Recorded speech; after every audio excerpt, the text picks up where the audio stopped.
8 suspects charged in the Grand Rapids riots will have to wait a few weeks for their preliminary exams. Yeah, they were supposed to happen today via Zoom, but after several motions from defense attorneys, the judge has decided to push those back until August. Annie Satowski sat into the proceedings, joining us live outside the Kent County Courthouse now. Annie?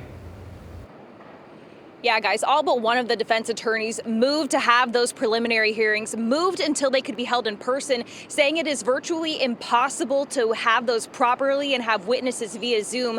The other big motion, as you mentioned, was to have the Kent County Prosecutor's Office removed from the case, citing a conflict of interest, saying that both their building and the Kent County Courthouse behind me were both badly damaged in those riots. The state of Michigan versus Olivia Marie Hall. A Zoom conference featuring clients, lawyers, and the judge in what was supposed to be a preliminary hearing for 8 of the riot suspects in Grand Rapids. Olivia Hull at the top of your screen is charged with riot, breaking and entering, and malicious destruction of property after police say she's the one in this video trashing the inside of Sundance Grill.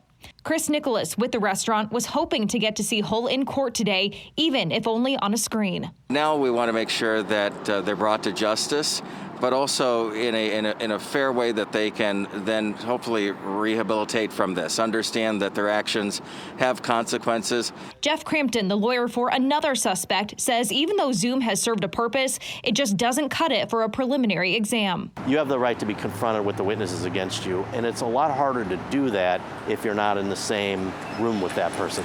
You lose facial expressions and things like that. You also don't know if somebody's in the background cueing them. Crampton's client, Matthew Hertz, is charged with rioting and malicious destruction of a Wyoming police car. He says this case is an emotional one for the city. There's damage to the prosecutor's office.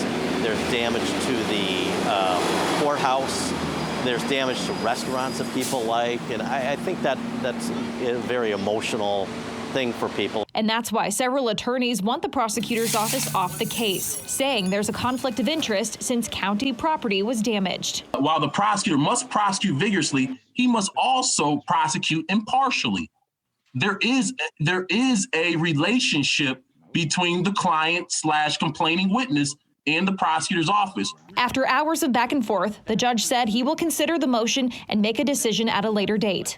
The plan for now is to host preliminary exams in a large multi-purpose room in the courthouse, something Crampton feels will happen, but he says the rest of the process is full of unknowns. Are you going to be able to find enough people that didn't hear about it or didn't keep up on it or didn't read about it every day and don't have an opinion on it? Are you going to be able to find that here in Kent County? That might be tough.